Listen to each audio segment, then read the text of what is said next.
So I'm like trying not to pass out. I'm looking right at Jamie Lee Curtis. She's standing right here. That was a dream fulfilled, 100%. It was one of the greatest moments of my life. I can honestly say that.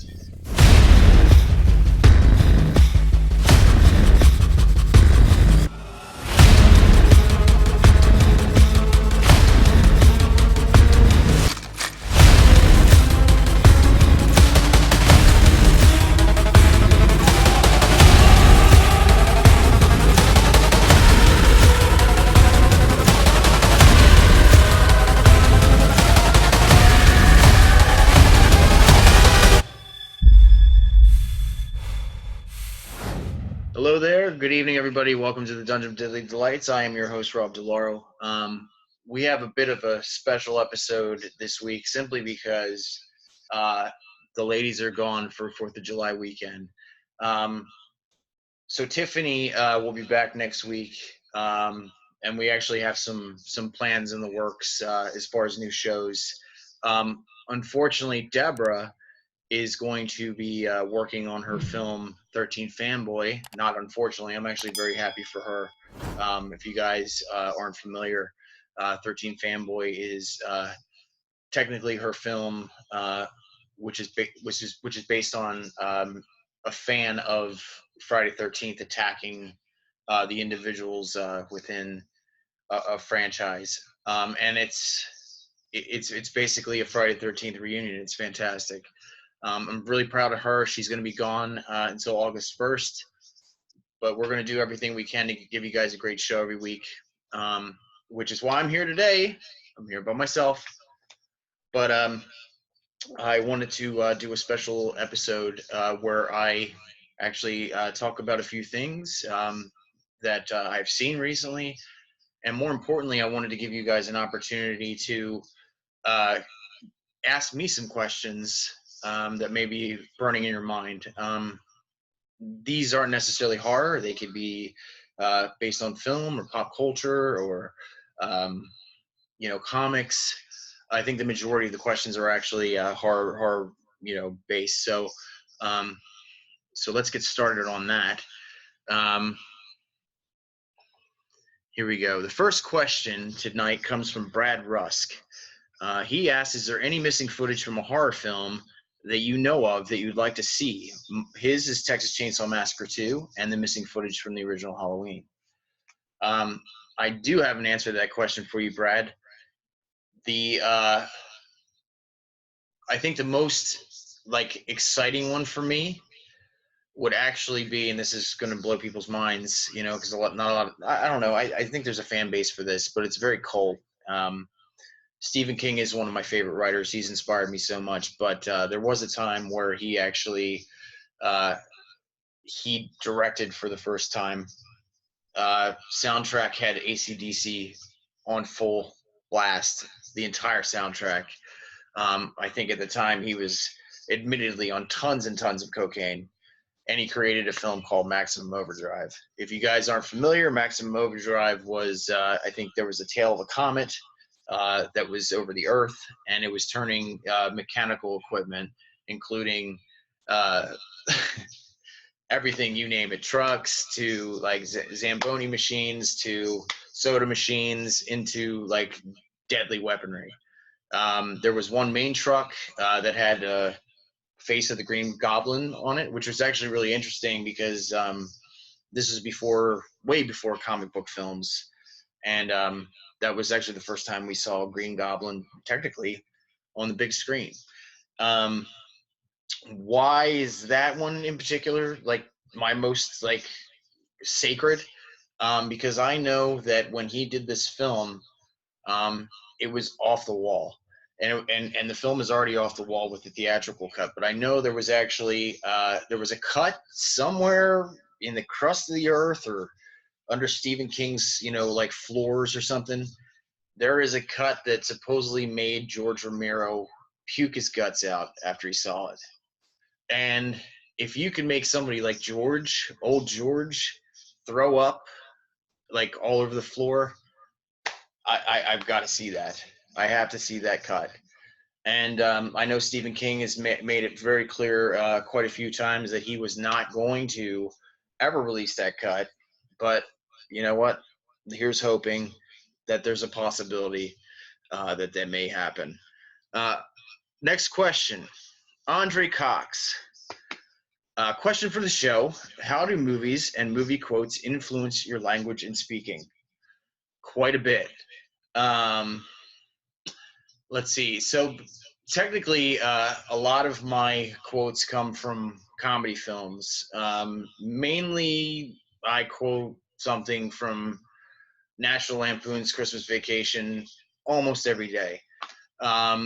If you guys aren't familiar with Christmas Vacation, you know, it is a Chevy Chase comedy from the late 80s, the tail end of the 80s. And it's phenomenal. It still holds up. I watch it every year. That's one I definitely quote all the time. Um, when people piss me off, one of my favorite lines from horror is actually from The Devil's Rejects, and I do say quite a bit, boy, the last, you know, like the whole Mark Twain thing. I'm not going to go through the quote, but basically, it's definitely getting chiseled on your tombstone. That's another one that I quote a lot.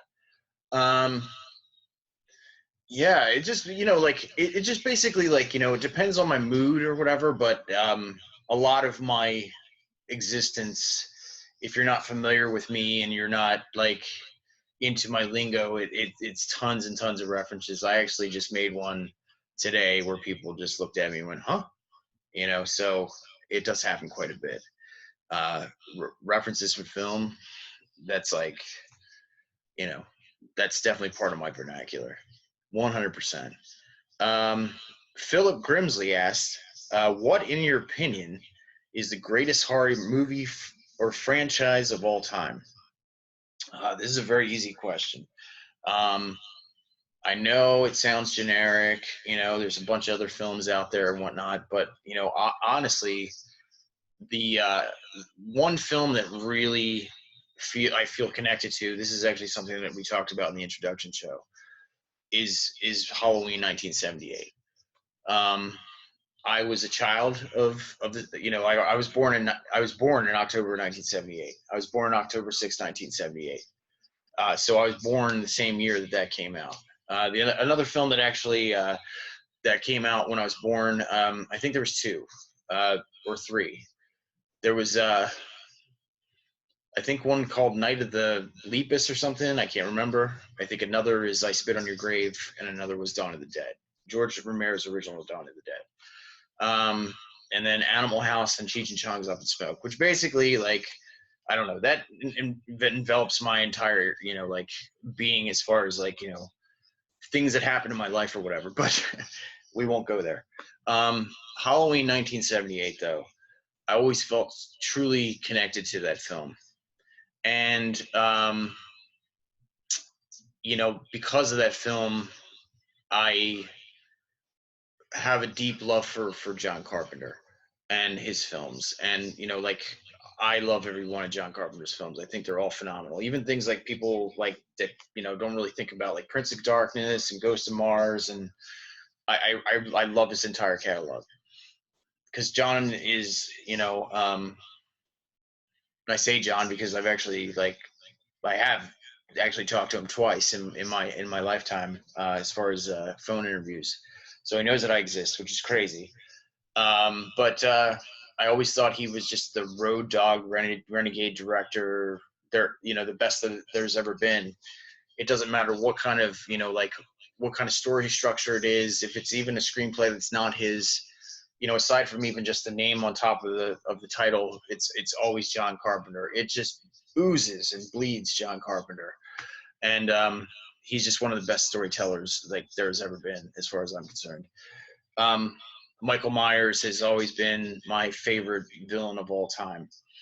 And the best way I can put it is, you know, he's just evil personified, as, you know, as all horror fans know. And, you know, that mask, I instantly, like, you know, just fell in love with it the first time I ever saw it. It's just amazing. And it's timeless. It's terrifying in its own way. You know, it's just awesome. I mean, there's really nothing else to say about it. So I've had Michael Myers tattooed on me for quite a few years. I'd say about 15 years now. Jamie Lee Curtis has always been like, that's my scream queen. She's like the top. Laurie Strode is my favorite horror heroine of all time, and always will be. Laurie is just, I think we'd mentioned this on the show before, but she really honestly is like, she was just a young girl who was sitting these children, and she would just do anything to make sure they were safe. And she was probably getting like, maybe like what, $3-4 an hour at the time, even less possibly. And she stuck with them through everything, and she didn't run. She was one of the strongest characters I ever encountered on film. And, of course I love, like, your Nancy Thompsons and, all that stuff, but like, she is definitely like tops for me. And it's been that way almost my entire life. And honestly, like, the best thing that's ever happened to me, which quite a few people who know me know, I was able to go to Austin, Texas, for their Fantastic Fest last year, and that was to see the premiere of Halloween 2018.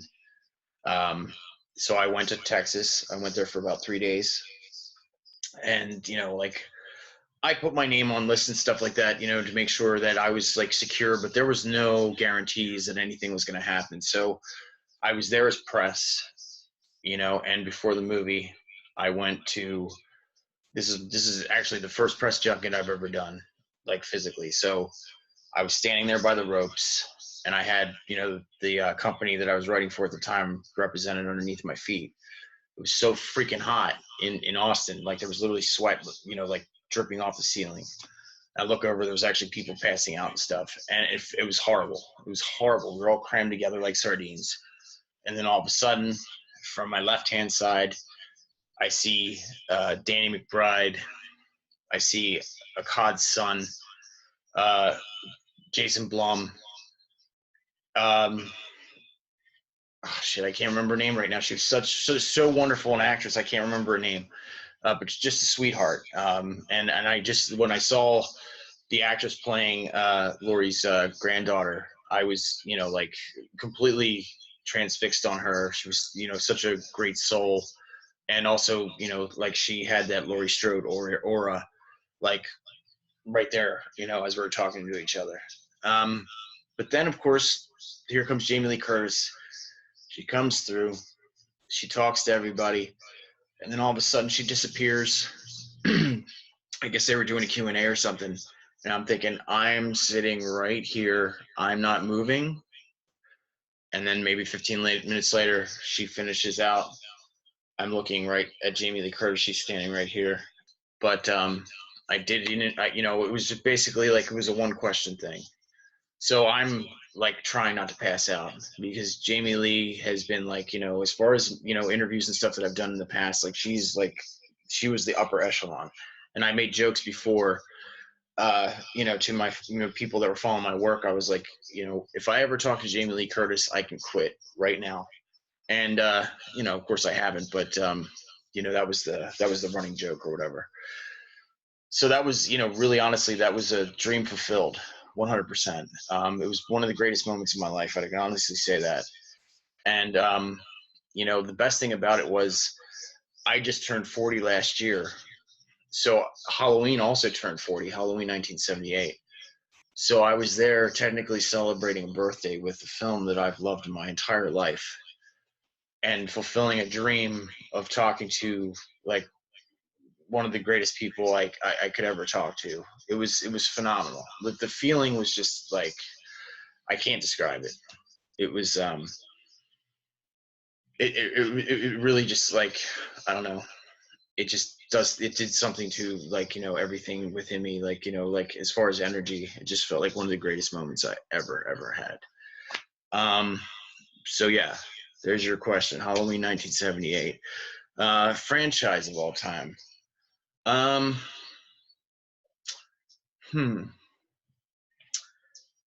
I would honestly say, as far as a franchise is concerned, that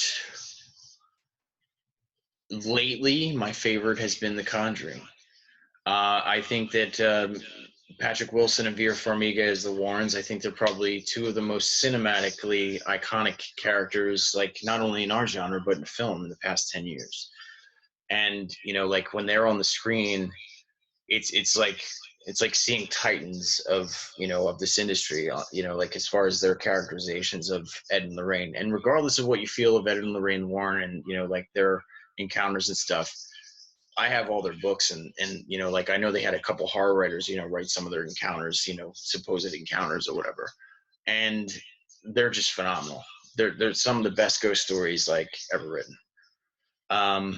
From the demonologist to werewolf to I just love The Conjuring. And I really, really enjoyed Annabelle Comes Home. It was a slow burn. It was a little bit of a different story. Had a bit of a teen drama spin going on it with a little bit of like teen romance. It was almost like I want to call it like a night at the museum for horror fans. And I thought it landed pretty well. So yeah, The Conjuring is definitely one of my favorite new franchises.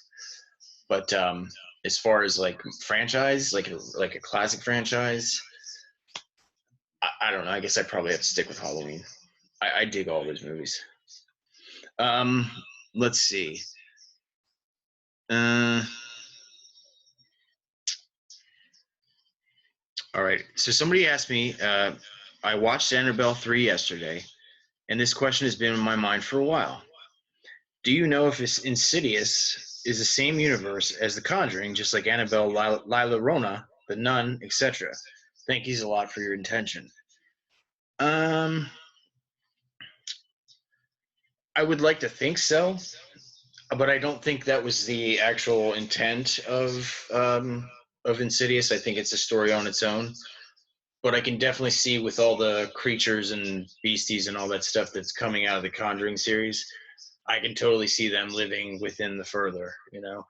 I actually came up with a concept. It was quite a few years ago, and it was basically like it was before Lorraine Warren passed away, and it was basically like Vera Farmiga as Lorraine, an older Lorraine, getting with Lynn Shay's character, Elise, and stepping into the Further because there's a particular, like situation where Ed is stuck in the Further, like, between the afterlife and the Further.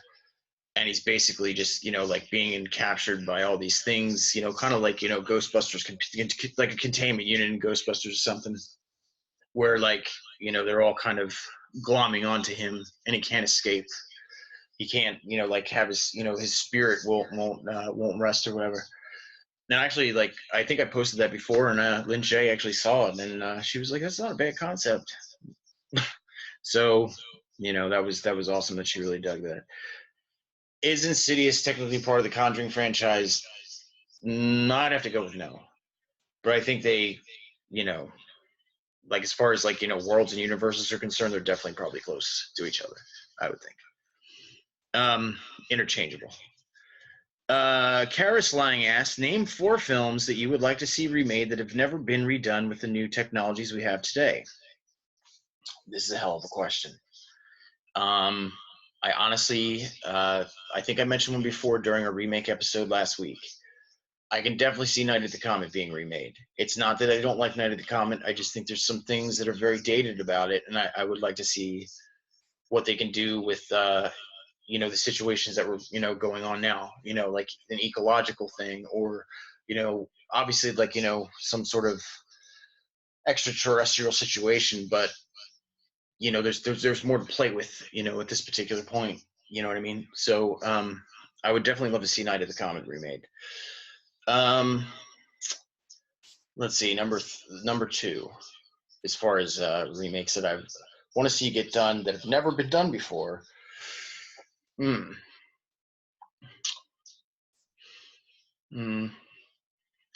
Well, actually, there's one there's one that a lot of people want to wipe from existence, and I 100% agree to certain lengths. And although this is, technically a remake, I think that it could be redone well. And I think that the actor that initially was supposed to play that character, if you brought him back to that role, I think if you gave him a script that's proper, I think it would work like gangbusters. And I will say which one it is. This is going to be very divisive, but I think if you gave Jackie Earle Haley another chance to play Freddy Krueger with a better script, a better makeup job, I think he would knock it out of the park. Jackie Earle Haley is one of the best character actors there is. He's phenomenal. I don't think he was the one that ruined Nightmare on Elm Street. I think it was just the concept that ruined Nightmare on Elm Street. But the interesting thing about Nightmare on Elm Street, the remake, which I'm sure a lot of you guys are like, wow, we're really talking about this movie. There were some aspects of it that I did like, simply because, we were always complaining about how, well, some of us were complaining how Freddy kind of became this, Bugs Bunny of horror, and, like he was doing all this slapstick shit and all this other stuff.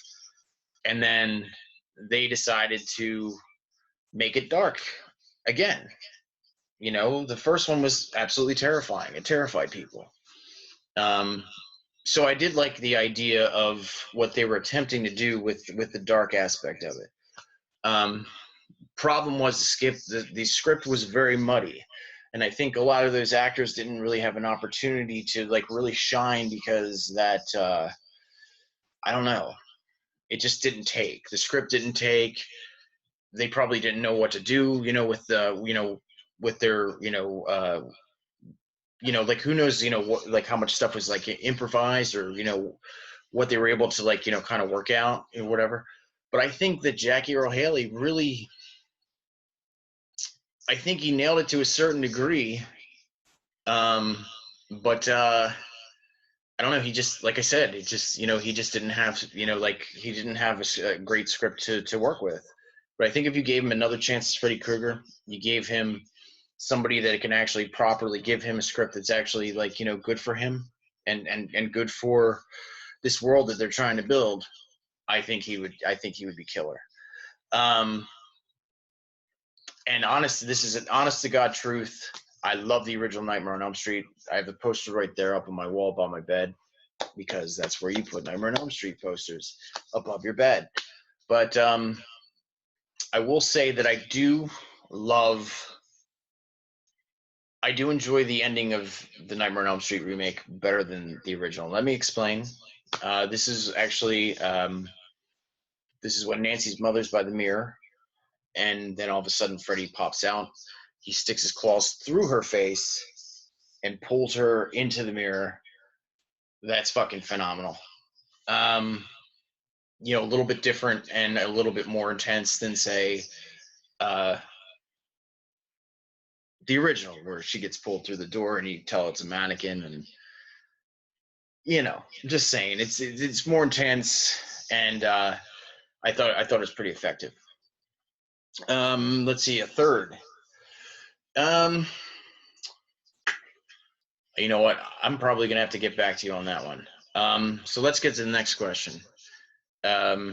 Melody, the love of my life and mother to my son, asked me a great question today, and her question was, in the climate of horror in the modern age right now, how do you feel about the recent interpretations of African Americans and people of color in the genre?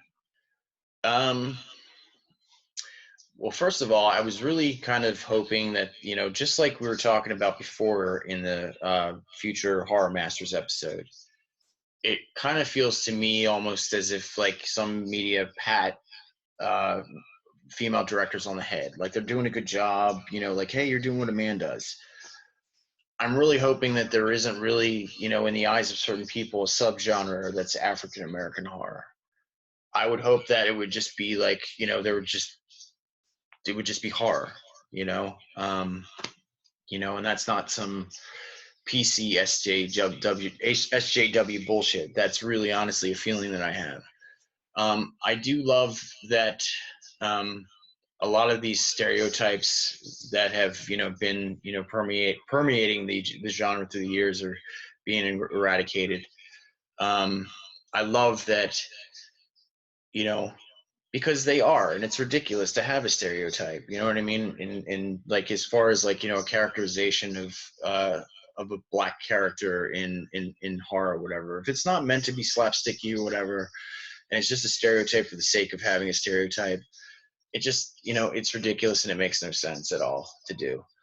Where the person who's actually acting in the film is also like, he's not the butt of the joke. He's knowledgeable of the joke, but with films like Us and Us, I really love because, that was really, honestly, and this is crazy that we're actually like, we're actually only seeing this for the first time, but in a horror thriller, we're actually seeing a black family that are together, that truly love each other, parents that obviously, like, adore and love their kids. And this is, like, weirdly a breath of fresh air to see. But like, it always blows my mind when, Academy Awards happens or something, and then we hear like, oh, so and so won the Academy Award, which is the first time in Oscar history that say a black woman won, this or whatever. It's just like, it just blows my mind. Like, we should be well more advanced than we are as far as the industry is concerned, and representation and all that. I think it's a wonderful thing. I think that people like Jordan Peele are wonderful. They're magnificent people that they're brilliant. He's a brilliant guy. He loves this genre, and I'm just hoping that more ethnicity and directors come out of the pipeline because of this. Because of this, because it's, I wouldn't necessarily call it a change. I mean, it's been going on where there's more female directors and there's more, people of color, like wanting to come out and, create their own stories and stuff. And I just, I think there's room for everybody. Everybody's welcome as far as I'm concerned. All are welcome. All are welcome. So that is it for the Q&A, you guys. Thank you so much for your questions. Karis, I'm so sorry I couldn't answer yours. I'm actually still thinking of it right now. That's an awesome question. If there was a contest, that you would probably win for the best question. That was phenomenal. The next order of business, it is the day before July 4th. We've got Stranger Things coming up, which obviously, like, people are probably going to be, like, done and binge watched by the time this show airs on Sunday. But it's one of the greatest events of the year for me. I love Stranger Things. I always have since I was introduced to it, in the very beginning. And I had mentioned before that I remember that summer. That summer was incredible because I don't think anybody saw that coming. Netflix dropped those trailers, and then all of a sudden, like, the world stopped. And I remember, like, I was on social media at the time, and like it was like a dead zone. You could see, like, if there, you'd be surprised to see a virtual tumbleweed or something go past you. There was nobody online. Everybody was watching this show. Everyone. So I'm really excited. Like, I've read some great reviews for the third season. I don't know, what I say that, like, last season, kind of missed the mark a little bit. There was some muddy points as far as the second season, but it seems to me that, according to the reviews that I've heard, I have not seen single episode of this.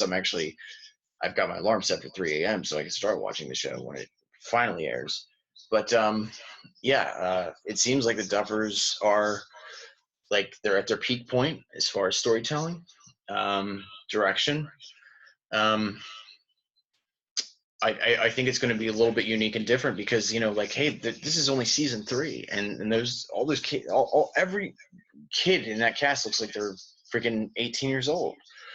So we're going to see like a whole different side of them, and like real love between characters, and like different emotions, and maybe loss as far as like maybe we're not playing D&D down in the basement anymore, like we're thinking about girls. um I'm just really super excited for the show, and now I feel like I'm leaving a message for the future or something. But yeah, man, huge Stranger Things fan. The next thing I wanted to talk about with you guys is Midsommar. um this is the latest outing by Ari Aster. This is a film that's coming out this weekend. I have had the pleasure of actually seeing it. So, and I can tell you this, that I liked it quite a bit more than Hereditary, simply because I'm a huge fan of slow burn, artsy terror, and this is beautifully shot. This is a gorgeous film. It's got Ari Aster's vibe just oozing. It's just all over this thing. And he takes this kind of simple concept and turns it into this major kind of mindfuck, surreal, twisted at times. Like you're thinking to yourself, like, am I really seeing this? Is this really happening? It's just a real trip. But I will honestly tell you that it is like a long match that's just burning, or like even like like a long wick on a candle. Like it is a slow burn, man. And then every once in a while you'll get these little beeps or whatever. No jump scares at all. The greatest thing I can tell you, as far as the characterization, I can tell you this: it's Florence Pugh, and there's a whole like violent situation that happens where she loses family members, and she's asked to take this trip to Sweden, and it turns out to be like this really cultish kind of uh, it's a seasonal festival. So fall equals death, and spring equals life. You get the picture. And it's twisted, man. It's super twisted. Um, and there's some really great performances, especially by Florence Pugh. If she's not one of your favorite young actors, like you got to get on the wagon with that. She's done so much incredible stuff. But this one, once again, I think this really cements her as one of the greatest younger actors there is right now. She's phenomenal in this. She should probably be nominated for it, honestly. Um, so not to get into spoilers or anything, but I will say this: that um, when the terror comes, it comes hard and fast. It does, and it'll hit you every time. It's like a blow to your skull every single time. It does work very well. But the greatest thing about it is the third act, and we'll just call this one. We'll just call it the greatest breakup movie you'll see this year, hands down. If this was Ari Aster's, if this was his position and he wanted to create a story about a breakup, mission accomplished, sir. It's pretty phenomenal in the third act. So I would recommend Midsommar for you Americans. I'm American too, but I'm just saying, is it Midsommar or is it Midsummer? Yeah, I would definitely recommend that one. Comes out this week. It's from A24. A24 has been putting out some great stuff. Like I said, I wasn't a huge fan of Hereditary. Some of the performances rubbed me the wrong way. And the crazy thing is, I've actually seen these actors in other films, and they're really great in them. I absolutely, I'm on the bandwagon, even though I didn't really care for the film. Toni Collette was snubbed for an Oscar. 120,000%. She should have been nominated at the very least. I do know, I think she won the Independent Spirit Award, which is actually the award show that I care about. I mean, I only follow the Academy Awards and Emmys and stuff because I'm in the industry or whatever.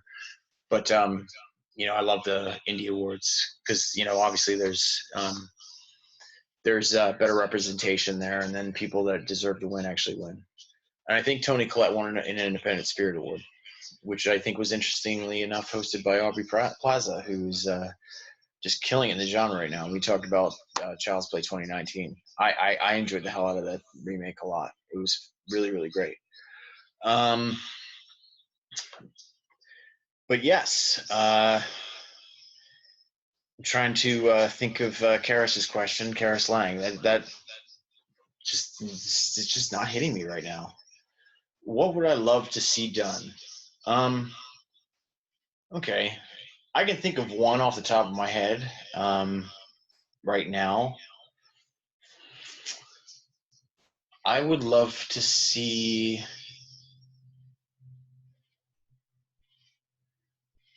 I don't know. It's 100% a classic, and I absolutely love it. But with not to get into anything political, with Trump and fake news and Fox News and all these different things, I would love to see.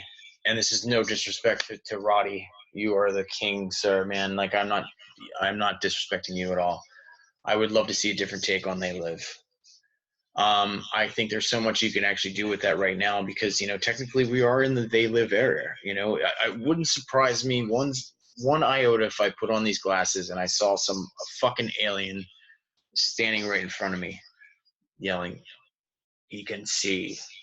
I mean, there's so much to play with as far as what's going on in our media and our politics and all that stuff right now. You could definitely make a very, very cohesive film with that particular storyline, and I would love to see it. I don't know if I would be in love with it, but I would love to see it if it works. So the last thing I wanted to talk about was the latest episode, or not the latest episode, the latest issue of The Walking Dead. If you guys aren't familiar, The Walking Dead actually ended its run today, July 3rd. It's an issue called The Farmhouse. Once again, just like everything, it is extremely divisive. And, I don't want to get into the narrative or whatever, but technically it's a happy ending. Now, I have not read the issue myself yet, but I don't know how I feel about that. I will say that I was a huge fan of the Walking Dead comics even before the series. I used to get them at a brick and mortar, five and dime comic shop. And I'm not saying they were five and dime at all. They were very popular at the time, but they weren't as popular, say, like Marvel or DC or whatever. So I used to go to this place and I used to get my Walking Dead comics from there. And then, of course, through the years, I changed to compendiums, and I actually have compendiums on my wall right now. When the Walking Dead show premiered, for most of you who don't know, I was actually in this industry, in the horror genre and film industry, for about 10 years now as a self-starter. And when I started doing the interview process or getting interviews, one of the main wells for those particular interviews was The Walking Dead. I interviewed Laurie Holden and Irony Singleton, and I actually had a really good, I had a really great kinship with Michael Rooker. And I remember Michael and I did an interview together. It was probably about 3:00 in the morning, my time. And, I was working, I forget what kind of job I was doing. I think I was doing some sort of construction or something, and I had to be there at 6 a.m., but I was not going to say no to Michael. And we had a really serious, deep conversation with each other. And from there, we became friends. I can't tell you how indebted I am to not only the Walking Dead series, but the Walking Dead in general. The Walking Dead has, been integral to my career, my creativity, my, it's just like a way of life for me. I have Walking Dead things all over my office, from me showing sword to action figures to, you know, pictures on the wall. A huge, huge fan of Walking Dead. And honestly, all I can say about that is just thank you, Robert Kirkman. Thank you for one of the most compelling, interesting, epic, heart-wrenching, beautiful stories, you know, not only in comics, but, you know, the zombie genre in general. If your job was to create a Dawn of the Dead that never ended, you succeeded, and you gave us some of the most beloved characters in, you know, not only television and the, you know, printed page, but popular culture. And I know the AMC, you know, series is going to, you know, make its own run, and it's probably not going to be affected by this at all, but it is very effective. This is like an end of an era. This is 15 plus years of storytelling just gone all of a sudden. And it was a hell of a ride. It was a hell of a ride. It was an entertaining. If you guys have never read the Walking Dead comics and you're a fan of the actual the show, get on that. It's totally different. That, you know, there's similar beats within, similar characters within, and you know, and all that. But it's I would definitely call it like one of the greatest pieces of literature there's ever been. I put it up there with like you know, maybe like, you know, work by Neil Gaiman and Alan Moore, as far as like, you know, influence, as far as you know, creativity, as far as, you know, just you know, like the societal bleed that it created, you know, what it did for the zombie genre. You know, I know George is the, you know, the godfather of zombies, and of course, you know, John, you know, like respectively, like, you know, created the genre together. But The Walking Dead just, you know, took that and just, you know, advanced it to a whole nother level. And I'm deeply, I'm deeply, like I said, indebted to that series, the show and the comic.